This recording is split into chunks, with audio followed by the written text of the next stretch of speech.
જામનગર મહાનગરપાલિકા દ્વારા સ્મશાનથી લઈ ગાંધીનગર સુધીનો કુલ 3.5 કિલોમીટરની લંબાઈમાં અને 12 મીટરની પહોળાઈના ડીપી રોડની અમલવારી ચાલુ કરવામાં આવેલી છે, જેમાં ગઈકાલ સુધી એટલે કે 3 દિવસની અંદર 265 જેટલા મકાનો દૂર કરવામાં આવેલા છે.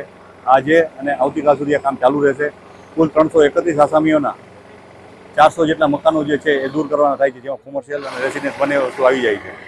ગઈકાલ સુધીમાં જોઈએ તો 3.5 લાખ ચોરસ ફૂટ જેટલી જગ્યા ખાલી કરવામાં આવેલી છે અને આવતીકાલે જ્યારે પૂર્ણ થશે કામ ત્યાં સુધીમાં લગભગ 4.5 લાખ ફૂટ જગ્યા ખુલ્લી થઈ જશે.